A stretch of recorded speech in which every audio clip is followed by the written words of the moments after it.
Hey, so I'm out here in my shop right now, and I had probably 6 months ago, I had made a 20-inch diameter disc sander.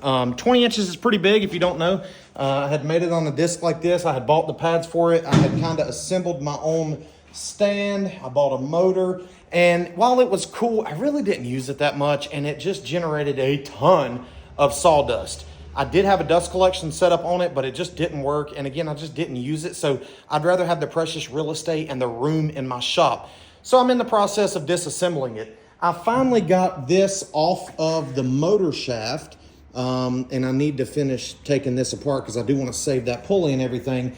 But what I'm running into now with this motor is I forgot when I built this how much of a pain in the ass it was to get these bolts in, because you can't get a socket with an impact in there unless you have a ratcheting wrench, which I do not have. I'm over here with a regular wrench doing a quarter of a turn at a time trying to back these all the way out of this wood.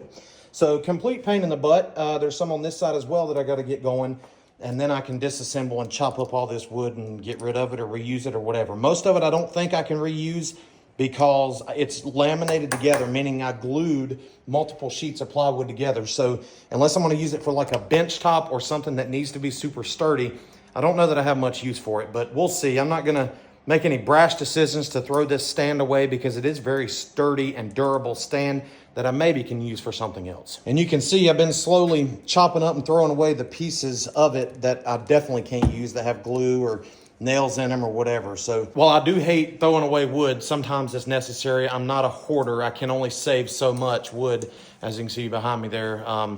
But sometimes it just has to get thrown away.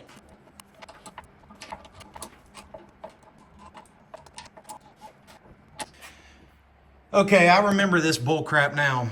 You can only get the bolts up so high because they're hitting on the motor. And I remember what I had to do.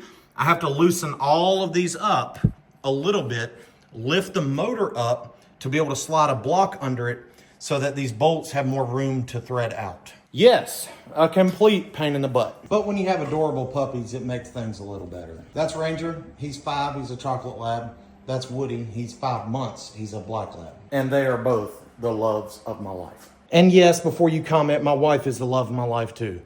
But it's a different kind of love, right? That's dogs. My wife is romantic, so don't be weird. Okay, so now you can kind of see I've got it raised up enough where I slid a block under it, and that allows me to unthread these some more where they don't hit on this motor. Finally got that loose, got the block out of there. The engine is loose now, so this can come out of the way, and I'll see what I'm gonna do with this stand. And for what it's worth, this engine, or this motor, I mean, is super heavy, but it's pretty good. It's Smith & Jones brand, and it's 2 horsepower. I got it at Harbor Freight. It was like a couple $100.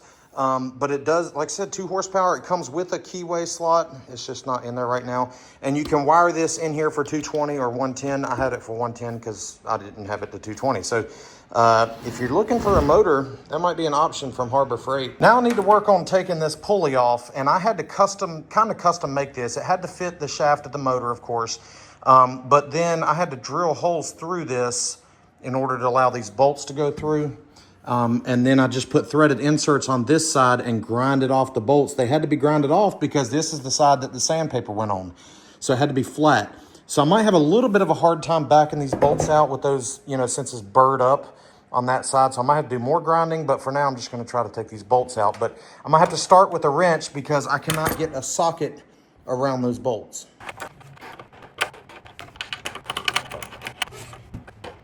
Man, I sure would love to be able to get a socket on here.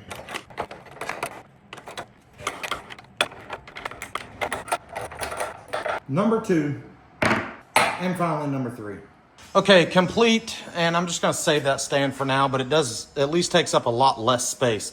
So it's gonna stay in the corner for now until I figure out what to do with it. At least that cart can roll in the place of where it used to be. I can put my trash can back. And then this little disc, who's the best boy? This little disc right here, I think I'm gonna save it because it is a perfectly good, it's solid, it's heavy, and it's a perfectly good 20-inch diameter circle, and I already have the discs for that. I still have an entire pack of 20-inch diameter sanding discs. So I'm gonna use that, and I can always just use it as a base, and instead of taking a sander to a piece, if I'm trying to do something perfectly flat and I need a good reference to sand, That's perfect for that. So I'm gonna save that disc. These bolts that were chopped off or grounded off, honestly probably gonna throw them away because it's barely even enough room to get a nut on there. And if I need some in the future, I'll just have to buy new ones. But anyways, that's it for this video. If you have any questions, like I said, comment down below. Thanks for watching. Take care.